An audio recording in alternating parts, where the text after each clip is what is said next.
समाजशास्त्र के हमारे सभी प्रतियोगी भैया एवं बहनों, देखिए जो समूह का वर्गीकरण इस समय टॉपिक चल रही है, इसके पहले वाले लेक्चर में हमने 4 समाजशास्त्रियों के समूह के वर्गीकरण पर चर्चा किया है। अब हम आते हैं नेक्स्ट मैकाइवर एवं पेज। तो A, B, C, D 4 हो गए हैं। अब हम लोग आते हैं E पर, मैकाइवर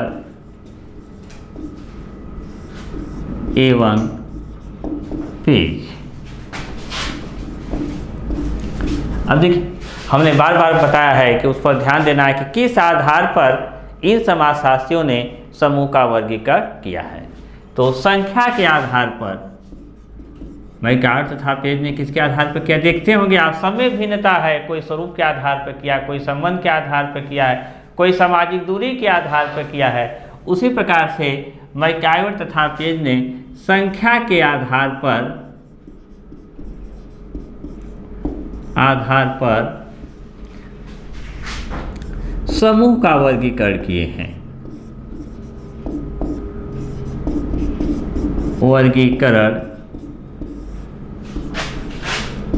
किए हैं तथा इसे 3 भागों में बांटा। ध्यान को देखते जाइए, यहां से प्रश्न आपको अंदर से भी घुस करके पूछा जाएगा, ठीक ना। तथा इसे 3 भागों में बांटा।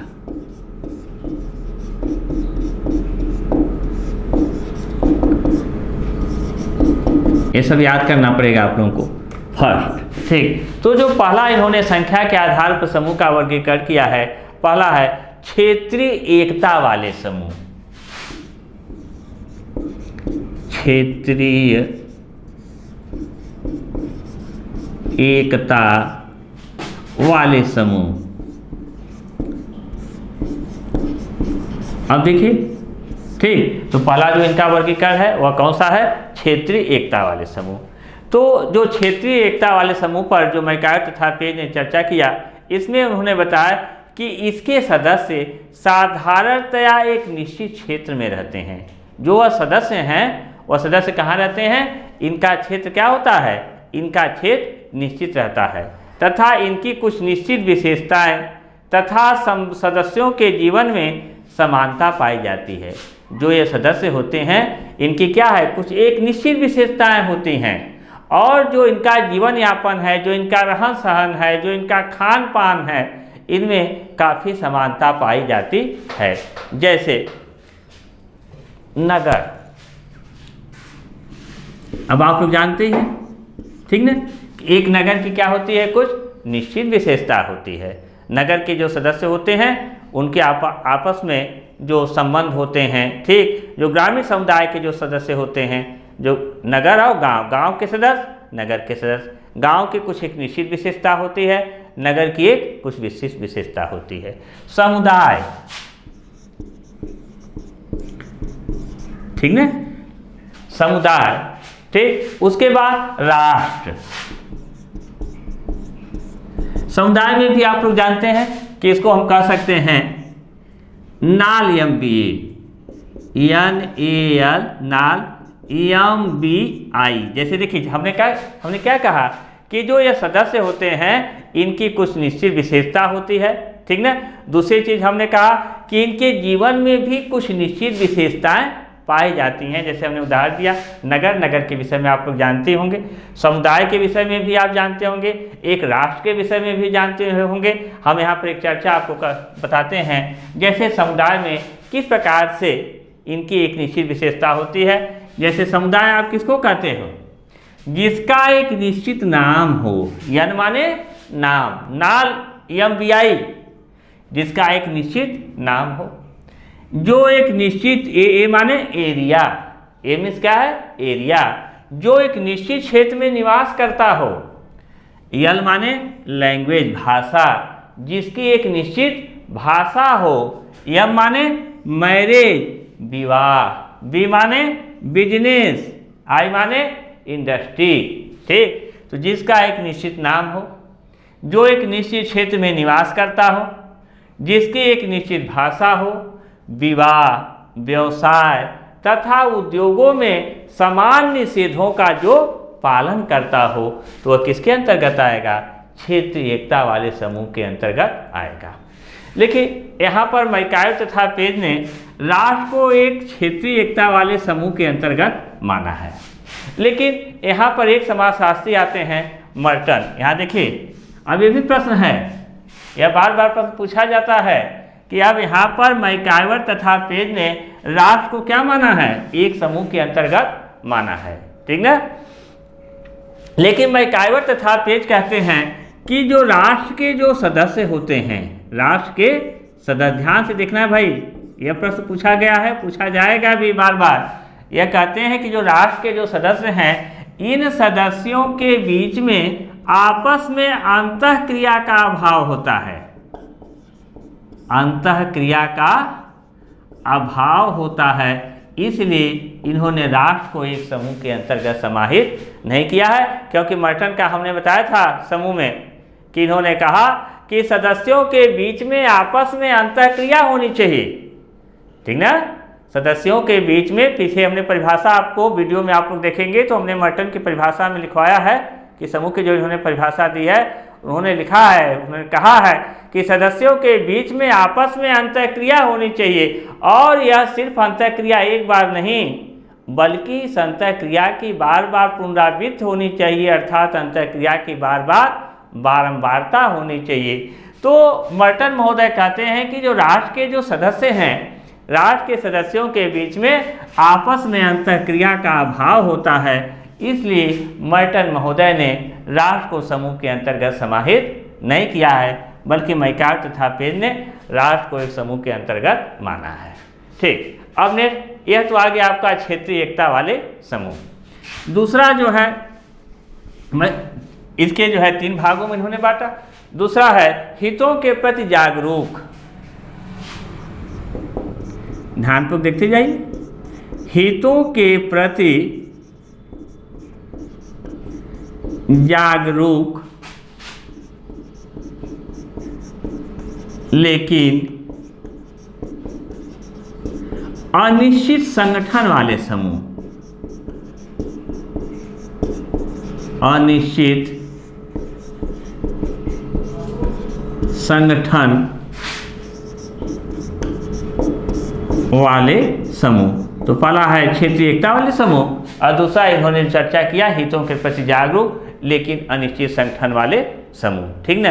अब जैसे अब यहाँ पर है कि ऐसे समूह अपने हितों के प्रति तो जागरूक होते हैं, ऐसे समूह जो होते हैं अपने हितों के प्रति तो जागरूक होते हैं, लेकिन उनके बीच में आपस में कोई संगठन नहीं पाया जाता है। जैसे भीड़,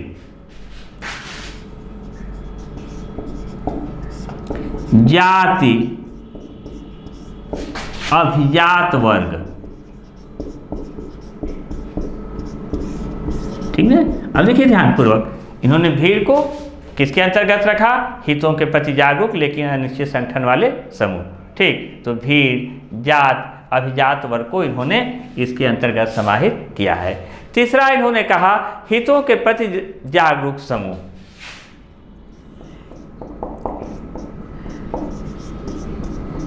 हितों के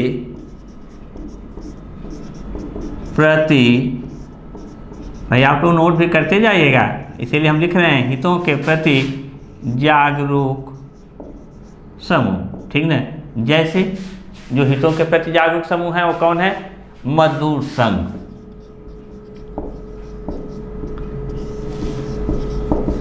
ठीक है। तो अब देखिए यहाँ पर कि जो अपने हितों के प्रति जागरूक होते हैं, मजदूर संघ, राज्य आदि को इन्होंने किसके अंतर्गत समाहित किया है? इसके जो ये तीसरा जो इन्होंने कहा हितों के प्रति जागरूक समूह के अंतर्गत मजदूर संघ तथा राज्य को इन्होंने रखा है। तो इस प्रकार मैकाइवर तथा पेज ने संख्या के आधार पर समूह का वर्गीकरण किया तथा इसे 3 भागों में बांटा। क्षेत्रीय एकता वाले समूह, दूसरा हितों के प्रति जागरूक लेकिन अनिश्चित संगठन वाले समूह, और जो तीसरा आपका है हितों के प्रति जागरूक समूह। अब देखिए, अब हम लोग आते हैं मर्टन पर। इसको रेस कर दे रहे हैं, इसको नोट कर लीजिएगा आप लोग।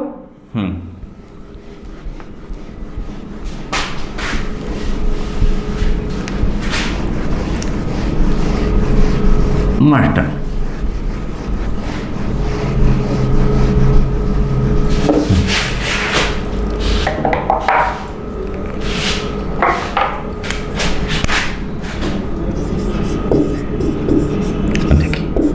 अब इन्होंने सदस्यता के आधार पर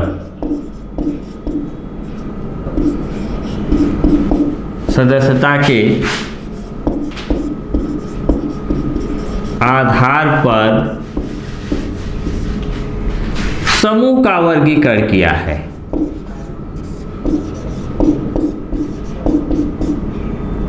समूह का वर्गीकरण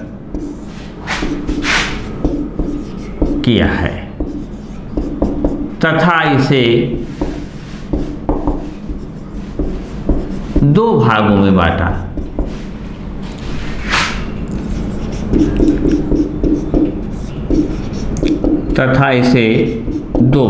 बांटा। फर्स्ट है सदस्यता समूह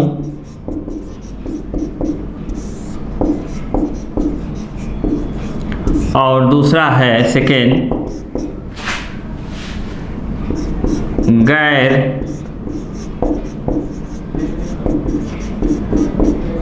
सदस्यता समूह। ठीक है, ध्यान को देखिए। तो जो मार्टर महोदय ने हैं, इन्होंने किसके आधार पर समूह का वर्गीकरण किया? तो इन्होंने सदस्यता के आधार पर समूह का वर्गीकरण किया है तथा इसे दो भागों में बांटा। पहला आपका है सदस्यता समूह और दूसरा आपका है गैर सदस्यता समूह। अब सदस्यता समूह आप लोग जानते हैं कि इसके सदस्य जो होते हैं हम जन्म से होते हैं। जो सदस्यता समूह है, सदस्यता समूह के हम सदस्य कब से होते हैं? जन्म से होते हैं। जैसे धर्म, जाति, परिवार, ये जो किसके अंतर्गत आएगा? इसी के अंतर्गत। हमने आपको इस पर चर्चा कर चुके हैं। धर्म, जाति, परिवार, ठीक ना, ये सब किसके अंतर्गत आते हैं? सदस्यता समूह के अंतर्गत आते हैं।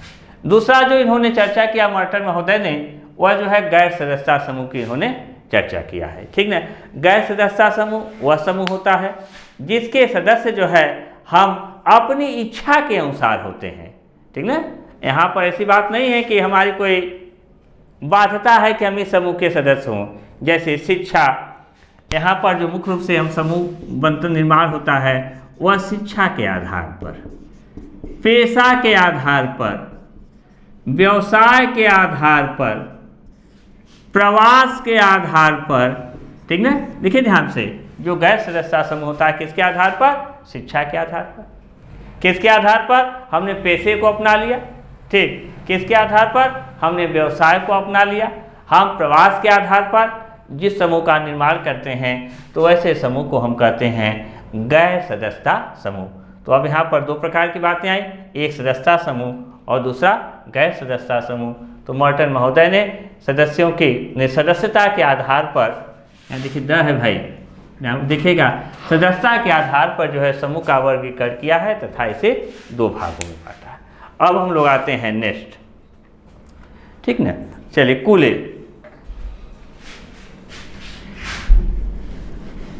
EF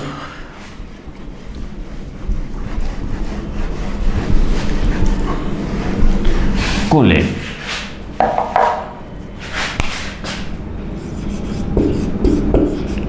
कुले क्या है? इन्होंने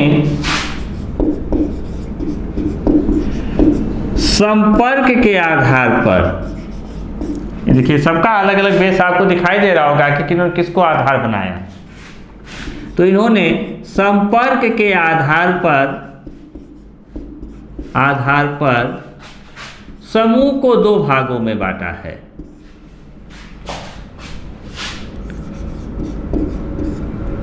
को दो भागों में बांटा है। ठीक, ध्यान को देखते जाइए। तो संपर्क, अब आपसे पूछ लेगा कि संपर्क के आधार पर समूह का वर्गीकरण किसने किया है? किसने किया है? कुले ने। पहला है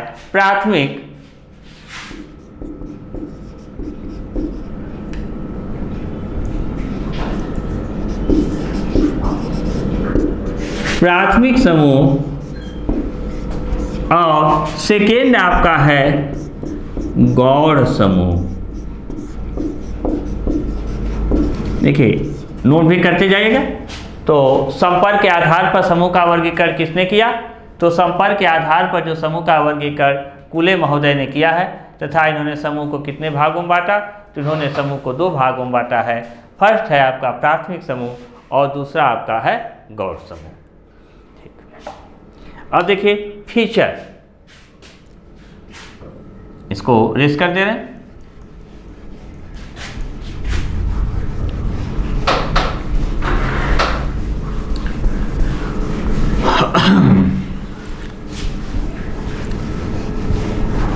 फीचर,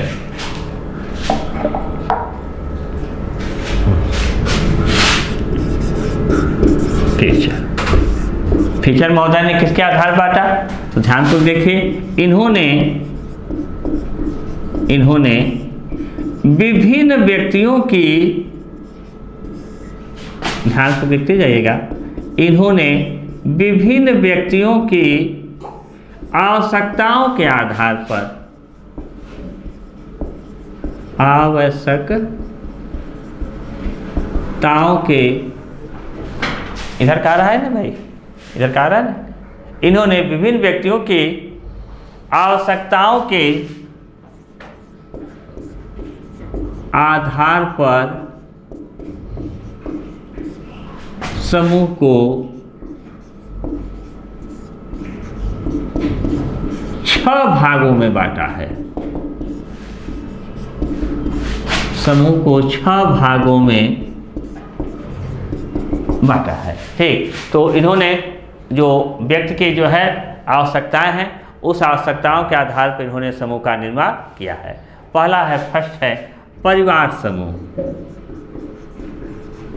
क्योंकि एक व्यक्ति के जीवन में सबको किसकी आवश्यकता होती है? परिवार की आवश्यकता होती है। ठीक ना? तो ऐसा कोई व्यक्ति नहीं है जिसको परिवार की आवश्यकता न हो, क्योंकि जन्ममूलक परिवार और प्रजनन मूलक परिवार, एक जो व्यक्ति जन्म लेता है तो वह जो कौन सा परिवार का हुआ? जन्ममूलक परिवार का, और जन्म लेने के बाद फिर वह एक परिवार का निर्माण करता है, तो वह जो है परिवार का निर्माण क्या हुआ? प्रजनन मूलक परिवार। तो परिवार समूह। दूसरा, अब वह परिवार का निर्माण तो हो गया, अब जो है उसके बाद उसको किसकी आवश्यकता पड़ती है? शिक्षा की आवश्यकता पड़ती है। किसकी आवश्यकता पड़ती है? शिक्षा की आवश्यकता पड़ती है, क्योंकि बिना ज्ञान के तो व्यक्ति बिल्कुल अधूरा है, वह पशु की अवस्था में है। जब तक व्यक्ति के पास ज्ञान नहीं है तो व्यक्ति किस अवस्था में है? पशु की अवस्था में है। इसलिए उसको किस समूह की आवश्यकता पड़ी? शैक्षणिक समूह की। तो जो दूसरी स्थिति आती है आपकी, उसने किस समूह का निर्माण किया? शैक्षणिक समूह। ठीक, तो पहला आपका आ गया परिवार समूह। परिवार समूह के बाद जो समूह का निर्माण हुआ? शैक्षणिक समूह। अब क्या स्थिति आई? व्यक्ति की क्या आवश्यकता पड़ी? अर्थ की। क्यों? व्यक्ति बड़ा हुआ, हम देखिए जन्म लिए एक परिवार में जन्म लेने के बाद हमने क्या ग्रहण किया? शिक्षा। ठीक, और शिक्षा किस लिए ग्रहण किया? मुख्य उद्देश्य क्या था? ठीक है, वो तो हमने पशु अवस्था से निकलने के लिए किया, ठीक ना, लेकिन उसके पीछे कारण क्या था? आर्थिक। ठीक ना, अर्थ के लिए। तो व्यक्ति फिर उसके बाद किस पर जाता है? ज्ञान अर्जन करता है। ज्ञान अर्जन करने के बाद फिर व्यक्ति जो है किस समूह के लिए दौड़ता है? किस समूह का निर्माण करता है? तो वह जो है कौन सा समूह है? आर्थिक समूह। देखिए क्रम से व्यक्ति जन्म लिया, जन्म लेने के बाद वह किस समूह का सदस्य बना? शैक्षणिक समूह का, शिक्षा ज्ञान अर्जन करने के लिए। फिर वह अमुक व्यक्ति जो है किस समूह का सदस्य बनता है? आर्थिक समूह का। फिर उसके बाद उसके सामने क्या स्थिति आती है? राजनीतिक समूह। राजनीतिक समूह का वह व्यक्ति सदस्य बनता है। ठीक, तो यह फिर उसके बाद, और राजनीतिक समूह के बाद व्यक्ति को किसकी आवश्यकता पड़ती है? तो फिर वह धार्मिक समूह का सदस्य बनता है, किसी न किसी धर्म से जुड़ता है। ठीक ना, तो फिर यह आपका आ गया धार्मिक समूह। तो परिवार समूह का निर्माण किया व्यक्ति, उसके बाद उसको किसकी आवश्यकता पड़ी? शैक्षणिक समूह की, तो शैक्षणिक समूह का निर्माण किया। फिर उसके बाद आर्थिक समूह, फिर राजनीतिक समूह, फिर उसके बाद धार्मिक समूह, और फिर उसके बाद व्यक्ति जो है किस समूह की सदस्यता को ग्रहण करता है?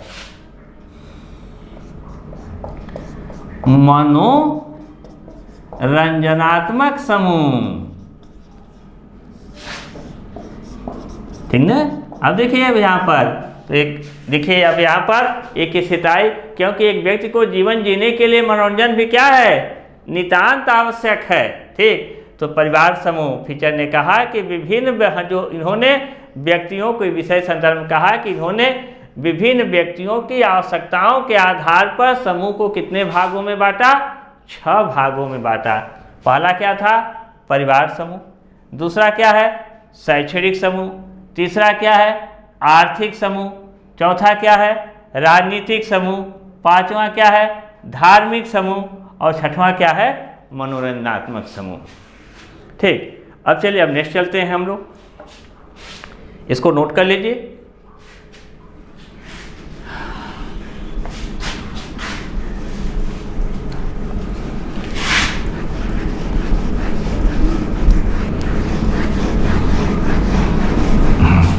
F.H. Giddings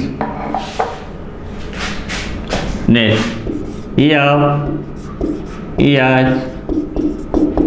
गिडिंग्स, ठीक ना। अब देखिए इन्होंने इच्छा के आधार पर, इन्होंने इच्छा के आधार पर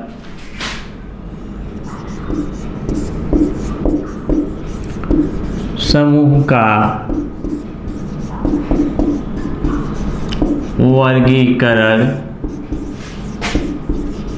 किया है। ध्यान से देखिए, इन्होंने किसके आधार पर समूह का वर्गीकरण किया, तो इन्होंने इच्छा के आधार पर समूह का वर्गीकरण किया। पहला इन्होंने बताया और कितने भागों में बांटा, तो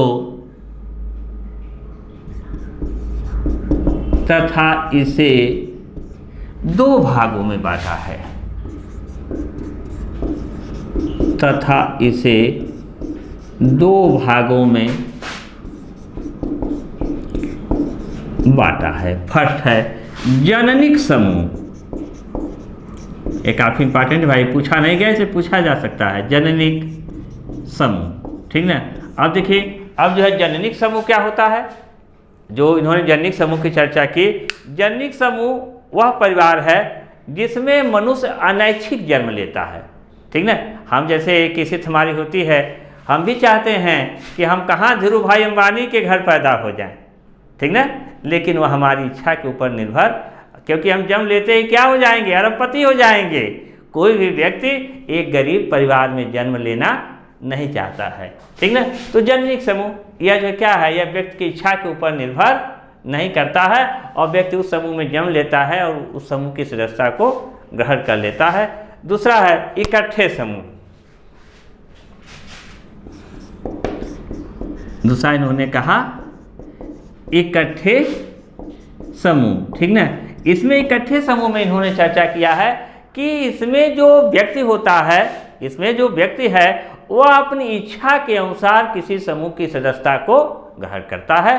तो ऐसा जो समूह होता है वैसे समूह को इन्होंने इकट्ठा समूह के श्रेणी के अंतर्गत रखा है। तो पहला क्या हुआ, जननिक समूह, ठीक ना। दूसरा क्या है, इकट्ठे समूह। तो इकट्ठे समूह के अनुसार वही समूह, जैसे इन्होंने कहा कि एक है ऐच्छिक समूह, एक है अनैच्छिक समूह। तो इन्होंने जो गिडिंग्स में जो अनैच्छिक समूह है, ठीक ना, वो अनैच्छिक समूह है, ठीक। तो अनैच्छिक समूह क्या है, जननिक समूह, ठीक। क्योंकि अब यहाँ पर हमारी इच्छा पर निर्भर नहीं करता है जननिक समूह में, हम किस परिवार में जन्म ले लिए, ठीक है, तो क्या है, गॉड गिफ्टेड है।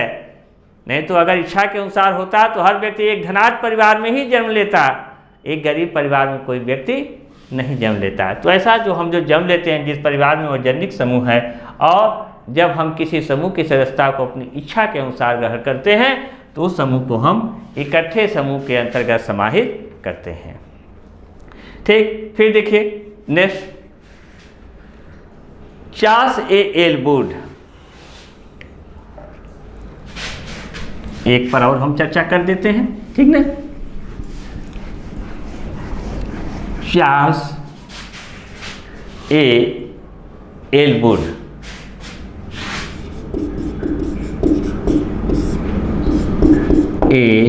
आप लोग ABCD करके लिखते जाइएगा, चार्ल्स ए एलवुड, ठीक ना। तो चार्ल्स ए एलवुड ने जो समूह का वर्गीकरण किया है, तो इन्होंने समूह को 3 भागों में बांटा।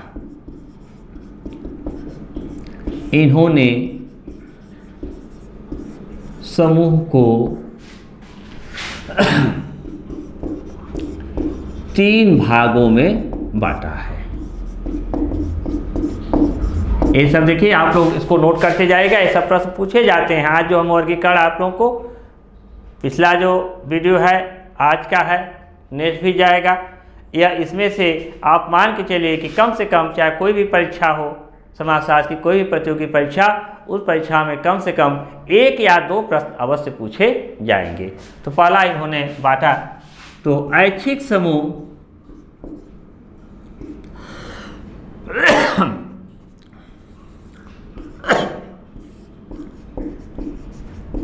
ऐच्छिक समूह एवं अनिवार्य समूह, ठीक ना। एक वही है जो आगे हमने चर्चा किया है कि हम यहाँ पर अपनी इच्छा के अनुसार किसी समूह का निर्माण करते हैं, और जहाँ हम जिस परिवार में जन्म ले लेते हैं, ठीक ना, जैसे जाति, अगर हम उस जात में जन्म ले लिए तो अब वो हमारी इच्छा के ऊपर निर्भर नहीं करता, अब हम उस समूह के क्या हो गए, उस जात के क्या हो गए, सदस्य हो गए। एक है ऐच्छिक समूह एवं अनिवार्य समूह, दूसरा है संस्थागत समूह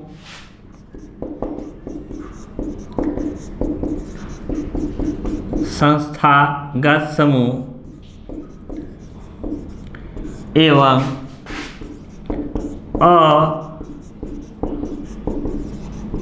असंस्थागत समूह।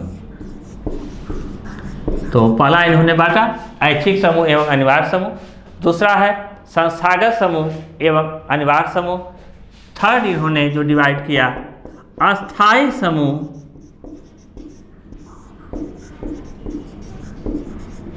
एवं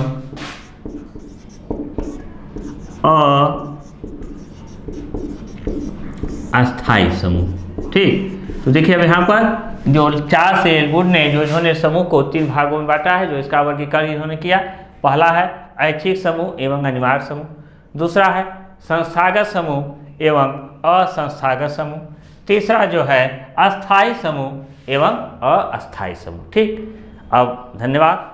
नेक्स्ट लेक्चर में फिर हम लोग आगे वर्गीकरण करेंगे।